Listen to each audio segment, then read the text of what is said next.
Hello দোস্ত, welcome to my blog. আজকে আমি ভাবলাম যে কিছু অন্য ধরনের ভিডিও বানাবো। সেই জন্য আমরা কয়েকজন বন্ধুরা মিলে আজকে পর্কের মাংস বানাবো বলে ভাবলাম। তো ভিডিওর এন্ড অবধি থাকবেন, আরও দেখেন কি কি রেসিপি লাগে আমাদের পর্কের এই মাংসটা পুরো বানাতে। সব ভিডিওর এন্ড অবধি কাইন্ডলি সবাইকে এটুকুকে রিকোয়েস্ট করলাম। কি দিব না ভাই? আলু হ্যাঁ। নর্মেল একটা সিম্পল নো মছলা অনলি আদা নহৰু অলপমান জিৰা দিম গৰম গৰম মছলা একো মছলা নাই ও মশলা ছাড়া? মছলা চাৰা খালি আদা নহৰু থাকে মছলাৰ ভিতৰত আদা ৰহুন আৰও আলু দি খালি? আৰু অলপমান সেই জিৰা জিৰা জিৰা ঘৰত পিছা জিৰা। ও, তো এখন আমরা মাংস বানানোর জন্য রেডি। এখন আমার বন্ধু মাংসটা বানাবে। আমার বন্ধুর নাম উত্তম ব্রহ্ম। এখন ওয়ে বলবে তার মানে কি কি মাংসতে একদম সিম্পল মাংস আমরা বানাবো। এখন কি কি লাগবে এখন ওয়ে বলবে। এখন নেক্সট আমার বন্ধুরা পুরা ফুল ভিডিওটি দেখেন, বন্ধুদের থেকে শুনেন কি কি কেমন করে মাংসটা বানালো। এতিয়া উত্তম আৰু মই মোৰ নাম ধুনু। আমি এতিয়া মাংসটো বইল কৰিব ওলাইছোঁ। তাৰপিছত বইল হোৱাৰ পিছত আমি মছলা পাতি বহি মতন লগাই আমি আঞ্জাখন বনাম। আচ্ছা, এইটো বইলটো কিয় কৰিব লাগে? বইলটো একচুৱেলি নকৰিলেও হয়, কৰিলে ভাল হয় তাৰমানে অলপ বেমাৰ আজাৰৰ কাৰণে ফিটাবলিৰ কাৰণে এনেকৈ আৰু অলপ মানে বেছি চাফা হয় আৰু অঁ, যে ঠিক আছে, তেনে বইলটো হওক নাকি? বইলটো হওক মোটামুটি 10 মিনিট 15 মিনিট। অঁ অঁ, এতিয়া বইল হৈ গ'ল না? বইল হৈ গ'ল, এতিয়া বনাব লাগিব। এটা কি ফ্রাই বনাবি না ঝোল? অলপ গ্ৰেভি টাইপ। গ্রেভি? যে গ্রেভিয়ে ভাল লাগবো দেখে। এয়া পানীটো উতলি ল'ব। হ্যাঁ, এই পানীটো উতলাব সময় হ'ল, আমি গেছ বন্ধ কৰি দিলোঁ। এতিয়া জাবৰখিনি লেতেৰা ওলাইছে। অঁ ভালেখিনি লেতেৰা ওলাইছে বইল কৰোঁতে। এই লেতেৰাখিনি আমি ওলাই দিম। তাৰপিছত এখন ভাল প্লেট এখনত আমি পৰ্কখিনি থৈ দিম।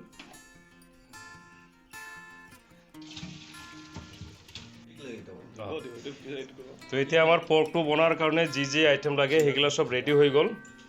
তো বঞ্জিত কি কি হ'ল? এইটো পৰ্ক, অঁ, আলু দিম অলপ, আলু দুটা দিছোঁ। দুটা আলু না? আদা নহৰু পিঁয়াজ আৰু জলকীয়া। অঁ, আৰু অলপমান পিঁয়াজ আৰু এইটো জলকীয়া আৰু এইটো আমি যোনটো পেষ্ট কৰিছিলোঁ হয়, তাৰে পানীটো নহৰু পানী।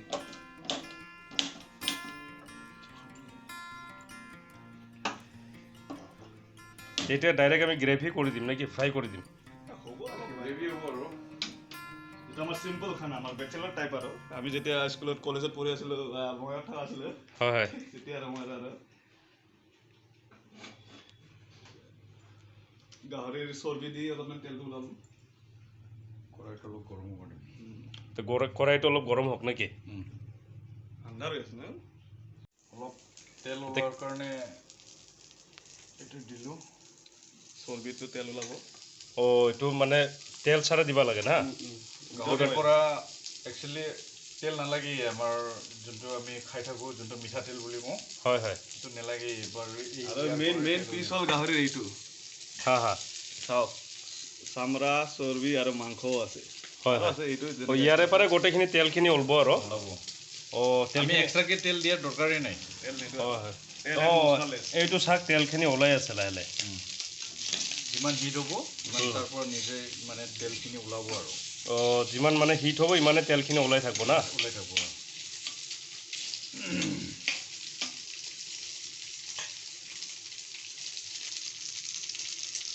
অঁ, তেলখিনিতো ওলাই আছে। তো গোটেইখিনি দিলে ভালেখিনি তেল ওলব না? এইটো আমি পিঁয়াজ চিয়াজখিনি ভাজাৰ কাৰণে আৰু এইটো চব মিনিটে আছে। এইটো চাওক বহুতে তেল ওলাই গ'ল। এইটো কি তেল দিয়াতে যে বস্তুটো কি সৰু হৈ যাব নেকি? অলপ সৰু হ'ব, তাৰমানে ইয়াৰ চৰ্বিখিনি ইমান তেল ওলাব। অঁ, তেনে 200 গ্ৰামমান তেল ওলাই গ'ল। অঁ, বাকী গোটেইখিনি দিলেতো আৰু বেছি তেল ওলব না? কিন্তু তেল এই চামৰাৰ পৰাহে ওলায়, মাংসৰ পৰা নোলায়। এনেকুৱা পিচটো লাগিব আৰু হা হা হা চৰ্বিৰ পৰা লাগব আৰু এতিয়া আমি পিঁয়াজ দিব পৰা হৈ গৈছে মোটামুটি এইখিনি ওলাই লওঁ নেকি? ওলাই ল'ব নালাগে অলপ সি ওলাই যাব তেল থাকক একো নাই নহয়, এইটো ওলাই মানে পিঁয়াজটো ফ্ৰাই কৰি লওঁ।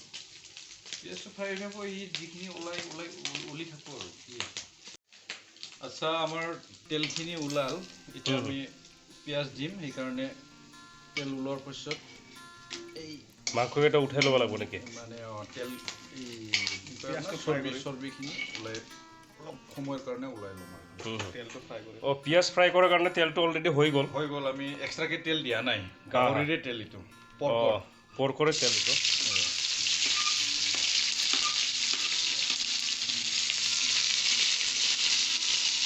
অলপ হিটটো কম দিয়া হিটটো অলপ কম কৰি দিব লাগিব না নহ'লে জ্বলি যাব। পিঁয়াজখিনি জ্বলি যাব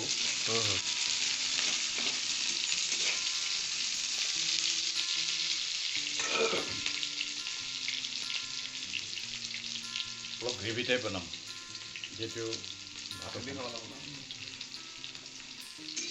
কৰ্দৈৰ আচাৰ আছে দিয়া যদি। টমেটো নাই নেকি টমেটোটো আনিব পৰা যাব। টমেটো দুটা হ'লে অঁ টমেটো দিলে আৰু ভালো লাগে এতিয়া এক্সট্ৰা নিজা ফ্লেভাৰ এড কৰাৰ কাৰণে আমি অলপ আচাৰৰ তেলটো দি দিলোঁ ভোট জলকীয়াৰ এইটো ভোট জলকীয়াৰ অলপ তেলটো দি দিলোঁ আচাৰৰ তেলটো দিলোঁ মানে আমি অলপমান জ্বালা খাওঁতো। অঁ অঁ এইটো দিলে অলৰেডি মানে জ্বালা হৈ যাব নেকি জলকীয়া হ'ব আৰু ফ্লেভাৰটো আহিব, এই ভোট জলকীয়াৰ চেণ্টটো আহিব। অঁ এইটো এক্সট্ৰা তাৰমানে এড কৰি দিলোঁ আমি নেকি ঘৰত বনাই আচাৰ কিন্তু এইটো অঁ এইটো ঘৰত বনোৱা আচাৰ না ভোট জলকীয়া। এইটো চাওক এইটো ঘৰত বনোৱা আচাৰ ভোট জলকীয়া আচ্ছা তাৰপিছত আমি আদা ৰহুন পেষ্টটো দি দিলোঁ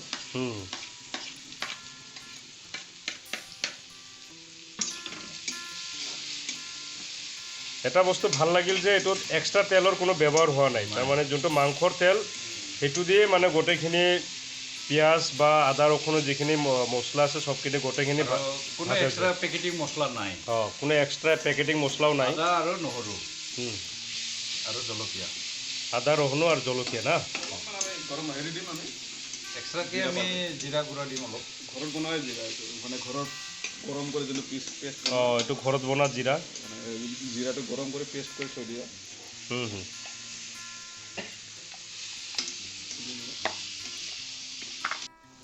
আচ্ছা এতিয়া আমাৰ পেষ্ট আদা ৰহুন পেষ্ট আৰু পিঁয়াজ হৈ গ'ল এতিয়া মাংসটো সেইটো দিম আৰু অঁ এটা দিলোঁ এটা এই দিয়ে অঁ গৰম হৈছেতো দিলোঁ ইয়াৰ পৰা আৰু তেল অলপ অঁ তেলটো ওলাবই তাৰমানে গ্ৰেভি টাইপটো এইটো তেলেদি হৈ যাব হৈ নেকি যাব হৈ যাব হৈ যাব এক্সট্ৰা তেল দিব নালাগে আৰু নালাগে দৰকাৰ নাই ইয়াৰ পৰা আৰু তেল অলপ অঁ ইয়াতেতো চৰ্বিটো বহুত পৰিমাণে পৰিল এইটো আমি মাংসটো আনটো একদম কামিয়াৰৰ পৰা ক'ৰ পৰা মানে বুকুৰ যিখিনি মাংস হয় হয় ৰাজহাঁহ ৰাজহাঁহ চবখিনি আছে, মাংস আছে, হালধি আছে, চব্জি আছে। বাছ এতিয়া আলুখিনিও দি দিওঁ আলুখিনি দি আলুখিনিও দিয়া পৰিল তাৰপিছত অলপ তেল ওলোৱাৰ কাৰণে অলপ সময় ঢাকি থ'ম তাৰপিছত বাকী নিমখ এতিয়া দিলে দিব পাৰি অলপমান তেল অলপ পিছত দি দিম অসুবিধা নাই নিমখটো অলপ অলপ পিছত দি দিম অলপ তেলখিনি অলপ নিজৰ তেলখিনি অঁ নিমখটো অলপ পাছত দিলেও হ'ব না হালধি অলপ পিছত দি দিম বাছ তেতিয়া আমি ঢাকি দিলোঁ অলপ মানে তেলকেইটা উলি থাকক ওলাৰ পিছতে আমি নিমখ আৰু কি কি দিম নিমখ আৰু হালধি আৰু আৰু জিৰা।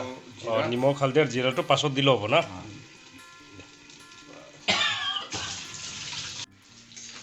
একচুৱেলি এইটো হৈ গ'ল মানে কমপ্লিটলি হোৱা নাই এতিয়া হালধি দিম হালধি এইফালে তেতিয়া হালধি আৰু নিমখ দিয়া নাছিলোঁতো এতিয়া হালধিখিনি যিখিনি লাগে সেইটো মাংসৰ পৰিমাণ চাই দিব লাগে অলপ কেজি মাংস মাংস আমাৰ 1 কেজি না তাৰ যিখিনি মানে 1.5 চামুচমান দিয়া হ'ল হালধি আৰু পৰিমাণ অনুযায়ী দিব লাগে নিজৰ চেম সেই একেই নিমখটো এনেকুৱাই আৰু যাৰ যিখিনি সোৱাদ অনুসাৰ সেইখিনি আৰু। তেনে আমি ইয়াতে মাংসটো ফ্ৰাই হোৱাৰ পিছত হালধি আৰু নিমখ দি দিলোঁ, অলপ জিৰাও এড কৰি দিলোঁ, জিৰাৰ গুড়া না। জিৰা গুড়া একদম ঘৰতে ই কৰা আৰু। পিচি এইটো, মাত্ৰ ঘৰত নিজে বনোৱা জিৰাৰ গুড়াটো এতিয়া দি দিয়া হ'ল।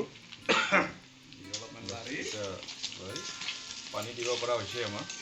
পানী দি অলপ শুকাম, গ্ৰেভি বনাম যিহেতু। এতিয়া অলপ পানীও দিব লাগিব না। এতিয়া পানী দিম আৰু পানী দি থাকি মছলাখিনি অলপমান ফ্ৰাই হৈ লওক। যিহেতু গ্ৰেভি বনাম, গ্ৰেভি নবনালেতো এইটো মোটামুটি আৰু 5-10 মিনিট পিছত খাব পাৰিলে হয়। এতিয়াও খাব পৰা গৈছে কাৰণ বইলেই না এইটো, খাব পৰা হৈছে এইটো। এতিয়া এক পিচ খাই চাব পৰা। এইটো হ'ব দে। আৰু অলপ ফ্ৰাই হৈ লওক, তাৰপিছত খাই চাওঁ। ফ্ৰাই অলৰেডি হৈ গৈছে, এতিয়া জাষ্ট পানী দিম আৰু। এতিয়া পানী দিব নালাগে, অলপমান 5 মিনিট থৈ দিয়া আৰু। এক পিচমান টেষ্ট কৰি চাওঁ ৰ। ঠিক আছে। একদম খাব পৰা হৈছে এইটো। তাৰপিছত এই ঢাকনখন অলপ মাৰি দিয়া। এই লচোন। এইটো বইল হৈ গৈছে না।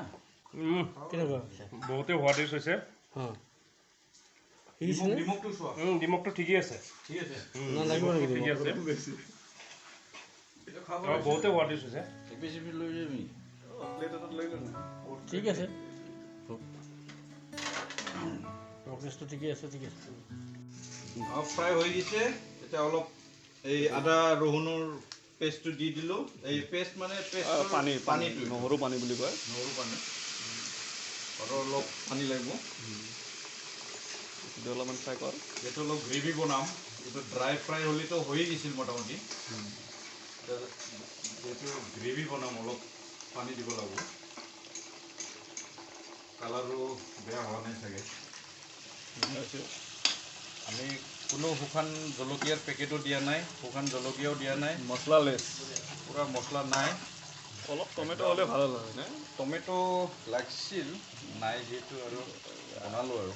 নেক্সট টাইম ভালকৈ দেখাম। আচ্ছা ঠিক আছে, অলপ পানী দিলোঁ যিহেতু ভাত খাম আমি। এতিয়া ঢাকি দিম। হাই ভল্টেজ। বাছ জুইটো অলপ উঠাই দিম। জুইটো এতিয়া হৈ থাকোঁ মিডিয়াম হৰিত।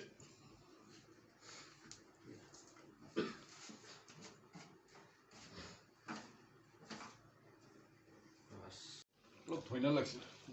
এতিয়া চাওক আমাৰ মাংসটো মোটামুটি 90% হৈ গ'ল। তো অলপ ফ্ৰাই হোৱাৰ বাকী আছে। হৈ গৈছে আৰু এইটো হৈ গৈছে। তো চাওক, তেতিয়ালৈকে আমি চাউলটো উঠাই দিওঁ। চাওক গাইছ, মজা। অলপ ভাত খাম সেইকাৰণে অলপ গ্ৰেভি ৰাখিলোঁ। এতিয়া হৈ গৈছে আৰু এতিয়া ভাত উঠাম। পৰ্ক স্পেচিয়েল নেকি? পৰ্ক স্পেচিয়েল আজি। চাউল উঠাম।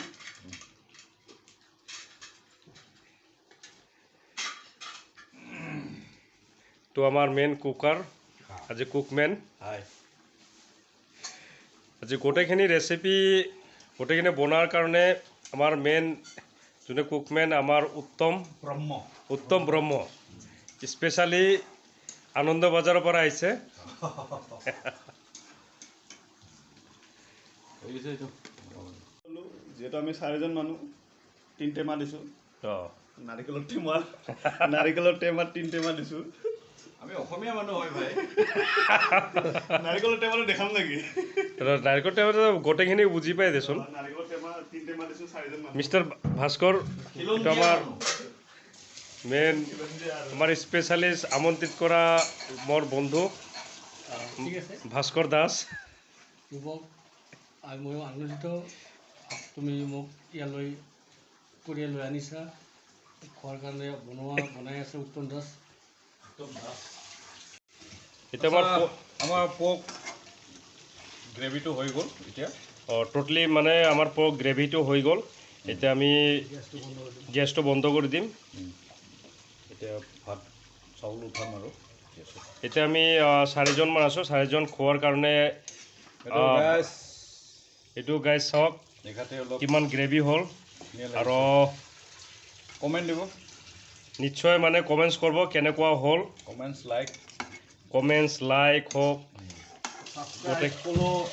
ছাবস্ক্ৰাইব ফ'ল' যি আছে চবেই কৰিব জাষ্ট গোটেইখিনি আপোনাৰ লেডিজ মানুহে খাৱা ৰেচিপিটো দেখায় তে আজি আমি এই আমাৰ মেইন কুকমেন উত্তম ব্ৰহ্ম আমাৰ বনজিত আমাৰ ভাস্কৰ দাস গোটেইখিনি মিলি বনালোঁ তো এইখিনি আশা কৰোঁ যে আপোনালোকে নিশ্চয় কমেণ্টছ লাইক গোটেইখিনি কৰিব যে ফাৰ্ষ্ট টাইম আমি এই পৰ্কৰ পিছলৈ যাতে আমি আৰু আগবাঢ়ি যাব পাৰোঁ পিছলৈ যাতে আমি আৰু বেলেগ বেলেগ ৰেচিপি দেখাব আৰু ভাল ভাল ৰেচিপি মানে কৰিব আৰু ডু ফ'ল' ৰূপক দে সঁচাই বহুত ভাল কাম কৰি আছে নিজৰ লাইফষ্টাইলটো দেখাই আছে ভাল লাগি আছে লগতে আমাৰো দেখাই আছে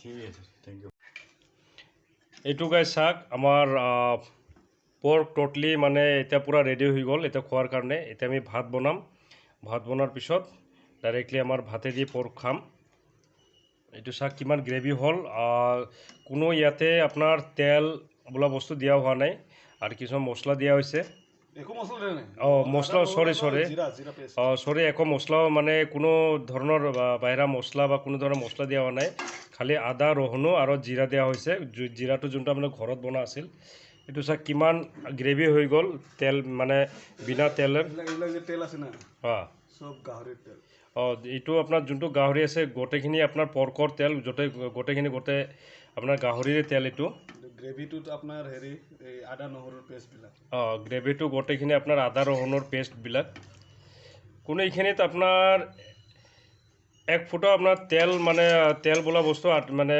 কোনো তেলে লগাও হোৱা নাই গোটেই আমি যোনটো আচাৰ দিছিলোঁ এইটো পদ্মহেৰাত ভোট জলকীয়াৰ আচাৰৰ তেল সেইখিনি গন্ধটো বঢ়িয়া হৈছে মানে ইয়াতে স্মেলকেইটাও বহুত ধুনীয়া আহি আছে ভোট জলকীয়াৰ বুট জলকীয়াৰ ফ্লেভাৰটো আহি আছে এইটো আমি অলপ উঠাই ল'লোঁ অলপ এনে টেষ্ট কৰাৰ কারণে চাউল উঠাই দিল সো গাইস আজকের ভিডিও এটুকুই ছিল আশা করি আপনাদের ভালো লাগবে আর যদি গাইস ভালো লাগে কাইন্ডলি আপনারা লাইক কমেন্ট এন্ড শেয়ার করবেন তাকি আপনাদের উৎসাহ পেলেহে মানে নতুন নতুন আইডিয়া আসবে আর নতুন নতুন ভিডিও করার উৎসাহ হবে সো কাইন্ডলি আপনারা লাইক কমেন্ট শেয়ার করতে ভুলবেন না আর নেক্সট টাইম এর চেয়ে আরও ভালো যত ভিডিও করতে পারি নেক্সট আরও অন্য কিছু রেসিপি নিয়ে আসবো বা অন্য কিছু ব্লগ নিয়ে আসবো so bye bye friends everyone have a good day